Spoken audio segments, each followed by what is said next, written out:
let's go for doubles. Let's do double reps, not necessarily, or even, even if we start with just a single rep, and then depending, let's say kind of midterm, so the 6-week mark, you've achieved that already. We can then maybe look at doing double reps. But when I say like doubles, I don't necessarily mean touch and go. Yeah. So when I do your programming, I will specify whether it is touch and go or not, because I think a lot of people, for example, when they're doing like 5x5 strict press, they don't realise they can actually reset at the bottom. Yeah. You can reset. You don't need to just keep going. Yeah. Because that's when we start to see our form disappearing. So that is, they both seem like really good options, and also, the fact that if we do all these steps, they should link into them really well. Yeah. So we're going to set some SMART goals in a second, but I just want to think about the sort of review element. So what I'm going to do is you'll have 3 blocks of 4 weeks, so in total 12 weeks. Yeah. So short term wise, I think we have our kind of weekly check-ins. Yeah. And I will set up Google Form, but obviously if you want to, it's not as easy. It's a bit annoying because the app that we've obviously got with Andrea, you can upload videos. Yeah, and stuff. I'm Google Form is fine. I can send you some videos by WhatsApp. That's fine. Perfect. Yes. So we'll do weekly check-ins. Medium term. So I would kind of say, halfway through the program, I think if we do a face-to-face, definitely then, I know we'll see each other more in the gym, but if we make sure we actually pencil in a face-to-face, then what we can do is, because obviously I'll have feedback from your sessions that you've completed, what we can do is we can just have a look at it, and if there's anything you're thinking, I'm really struggling with this, we can then break it down, we can have a look at it slightly more closely, or we can build it a little bit more. Yeah. So let's go with face-to-face, and obviously long term, how we will review that, again, because we're going to have this constant check-in, long term wise, I think we do again another face-to-face and just continue. Sorry. Hey, I'm on a call, thanks. I have that all the time. No, I'm sorry. That's because she hasn't taken the dog for a walk. So yeah, I think if we do face-to-face then, and that way we can review, obviously at that point hopefully you'll have achieved everything, but we'll just make sure that we do those. Right, so SMART goals short-term wise, so let's just think about how many sessions you're going to put in. Do we want to say ideally, like, you really want 1 session a week, thinking about your timing? Yeah, that's what I was going to ask you, is like if we can do it so that it does after the warm-up. Don't worry about like how long the warm-up takes me, because I can do that like before the class or something. But if the actual content of the session was like no more than an hour with then warm up and cool down on top of that, is it okay if, like, at the moment I do things like I might get an hour here and an hour here, so I'll do some stuff here and some stuff there. It doesn't all have to be on the same day. At all. I think what we have to go into this with, and I say this to any other client as well, is just that flexibility. Yeah. I think sometimes when you're set something by a PT, you think they want you to do it all in one go. Not at all. All I would say is if you are splitting up, just make sure you do a good warm up and you do everything. Yeah. If you don't, that's when obviously we're then potentially creating an opportunity for injury, which we do not want to do. Yeah. So we want to make sure that. Yeah, no, I mean, and actually, even if you think it needs to be more than an hour, if you're able to kind of almost put in brackets how long it might take me, what I can then do is, like, when I plan my week, be like, right, well, I'll do that bit there and I'll do that bit there. Because sometimes, when you look at like something that I'm not sure how long I should be spending on it sometimes. Obviously, it's easy if it's like a 9 EMOM or something, but and because then I can just work out where I put it. Yeah. So I'm just looking at obviously what you want to do. So if we think about the assault bike, thinking about a short-term goal for that. So I would say the key thing obviously is I'm going to work at what sort of optimum RPM you should be working in. but I've already kind of got an idea of what I could give you as a sort of like it's a minute on, a minute off, but something like 6 calories on your assault bike into something like max. We could do max dumbbell thrusters, for example, but a lightweight thruster. I'm horrible, but max thrusters. So then you're getting your double dumbbell work in there, and you're getting that, and also under fatigue, doing a minute on, a minute off. So you're having to work really hard for that minute, and then you're getting that rest. So I think we'll maybe put something in there. Just I'm going to look up at what really ideally you should be working at with your RPM. So once I've done that, I will set your SMART goal link to that. I'll share all of this with you afterwards. I'll put the goals and things up at the top of the Google form, because I think that will make it a lot clearer. I realise as well that I've said that I'd like to work on lots of things. So, and obviously, if we're only doing an hour's worth of week, obviously I can't work on everything. So I'm happy to prioritise. So that's fine. Those two things can go together, almost the double dumbbell work along with your lat strength, and we can also then link, for example, the not lat strength, sorry, double dumbbell work with the assault bike. But then we can have a look. We can put your lat strength work into your warm up, so that's nice and easy.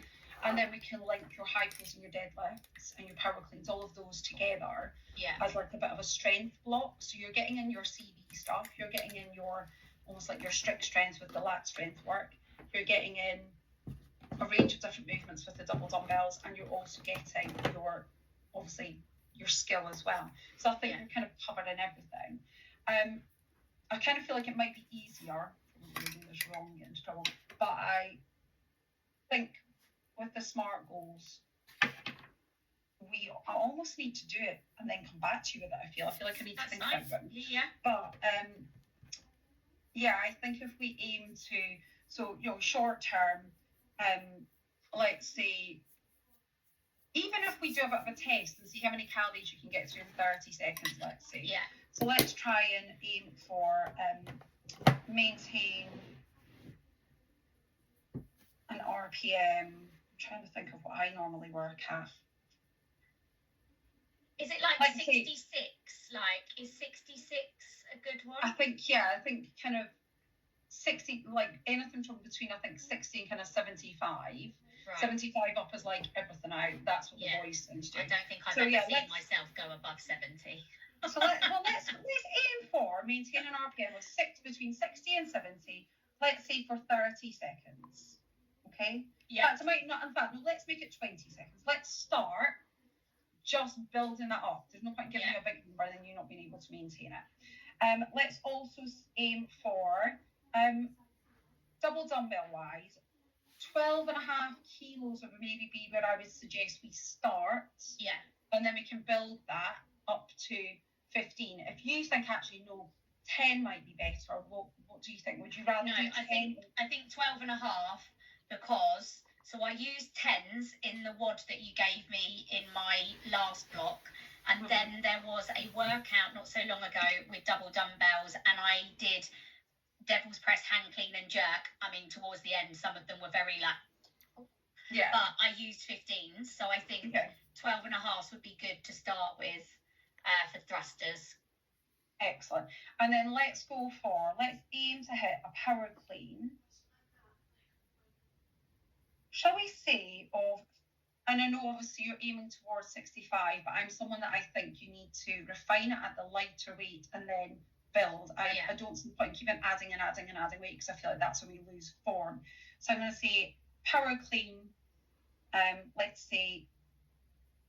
go 3 touch and go reps at 50 kilograms. Yeah. So they'll be touch and go. So if we aim for those to be, I'm not going to give you loads and loads of targets. I think if we do that, it's going to end up, it gets a bit overwhelming. So those are going to be our kind of short term. Medium terms, by the time we eventually do our kind of check-in around the 6-week mark and think about what we want to generally build, let's go for a power clean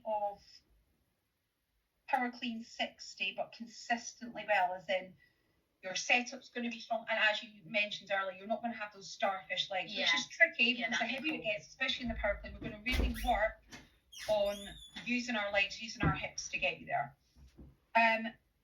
by medium term, I want you to ideally be using 15 kilogram dumbbells. Cool. So that's by the end of 6 weeks, ideally, Yeah. is where we want you to be there. And then with regards to the bike, let's aim for a consistent RPM of between 65 and 70 at that point. Okay. And also, I'm going to add in there as well, being able to move from the bike into another exercise, whether that be with your double dumbbells, whether it be box jumps, whatever. Yeah. So to do that kind of we did do a workout where it was bike to box jumps, and I remember just being like, oh my god, my legs. Yeah, exactly. So I'm not moany at all. You're not actually. Get some of the other people in the gym. Everything. Okay, so in the long term, obviously we've kind of discussed that, because these are kind of what you want to achieve. So we want to be able to power clean a double, not touch and go, just a double of 65 kilograms at the end of the 12-week program. We want you to be able to achieve an RPM, and we're going to be mean here, of 70 for at least 20 seconds. Yeah. And then let's go for double dumbbell work using the 15 kilograms, but we'll increase the rep count. So let's aim for, ideally, so I'm trying to think of, if it was me doing it in the gym, I tend to do them in sets of 5. So let's aim for doing maybe sets of 8 reps with the double dumbbells. Yeah.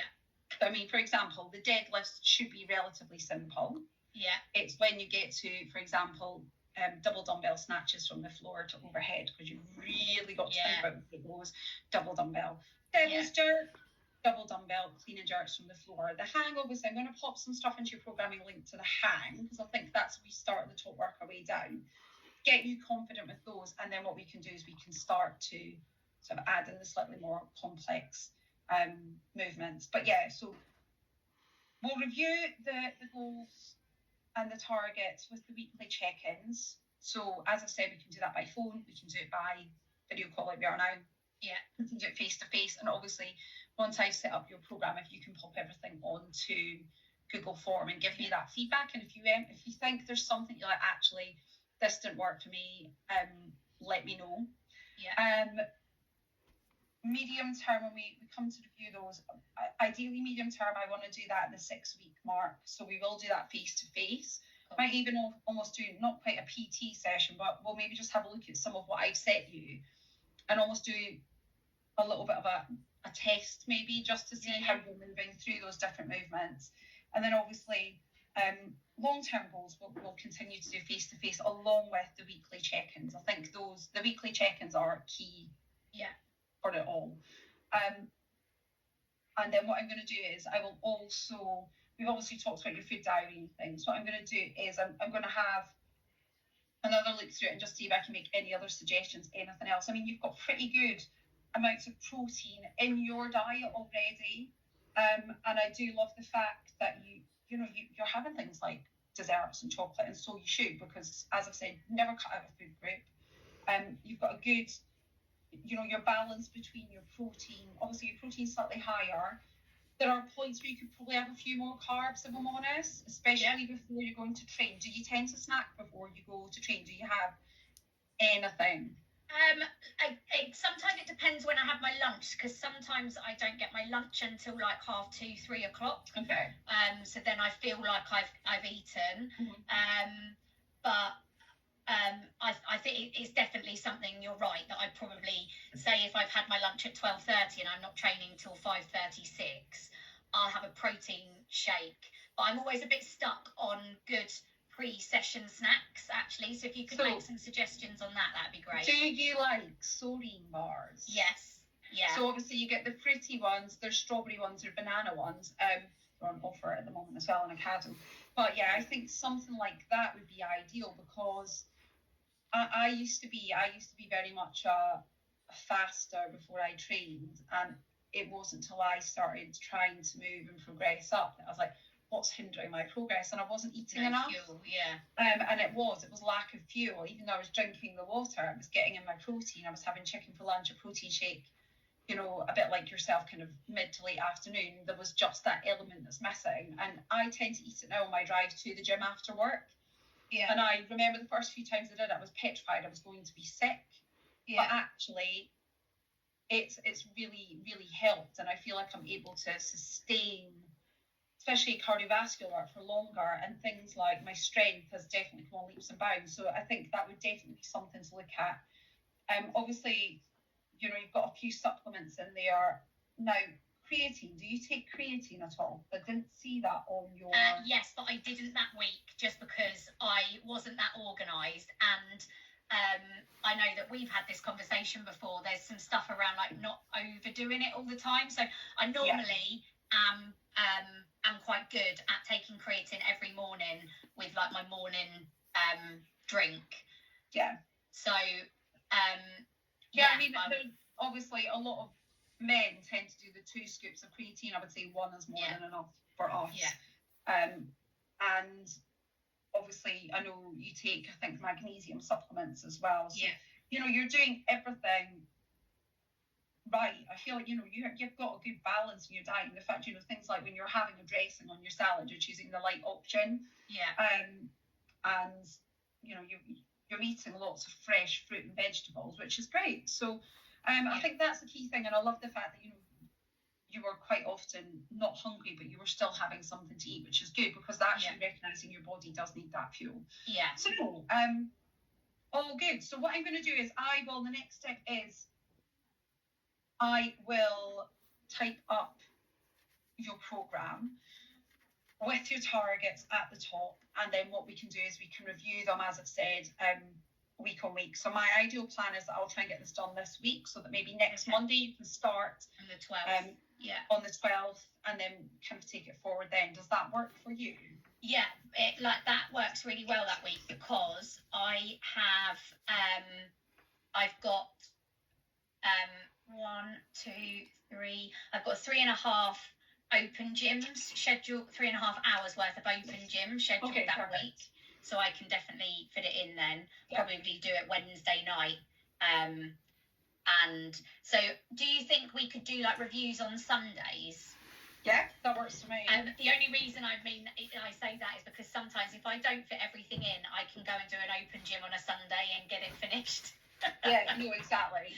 And obviously, when we do face to face, again, we can do that on a Sunday. It doesn't really matter, and it doesn't matter where it is and how we do it. It's just, I think it is just important we do make sure that we maintain the kind of open channel. And as I said, please feedback if anything's not going to plan. If you think, actually, no, I need to be pushed next week, can you give me something slightly different? If you think the workout that I give you, because I will put in like sort of little mini EMOMs, so every minute on the minute type workouts, or AMRAPs, so as many reps or as rounds as possible, you know, tell me, feedback, because this is not just a one-way thing, it's two-way. So, you know, if you want something, let me know, and then we can make sure we make that adaptation. Yeah, perfect. So if we, and obviously you'll see how long it takes you and your workload to get it done. But if we were starting the week of the 12th, that'd be 1, 2, 3, 4, 5, 6. So the week of the 16th of June, we would do our check-in. Okay, perfect. Yeah. Great. I will make sure I start planning what I do where. But so drink more water, drink less alcohol, have some carbs before I train. Yeah. And be prepared to become a boss at double dumbbells and the assault bike, is what I've heard. Yes. You will do. You're going to achieve this. Come on. Positivity. Fab. I'm excited. Remember, you're going to rise to the challenge. No, I'm really excited. I enjoyed the programme that you did for me before, and I definitely got stronger. Like, if I think now, you know, I can like butterfly chest to bar, and you think about all that strict work that we did for my chest to bars, and I can now row without moaning so much. So thank you. Right, thank you very much for your time. I shall speak to you later. Thanks, Lou. See you I'm later. going to save this now.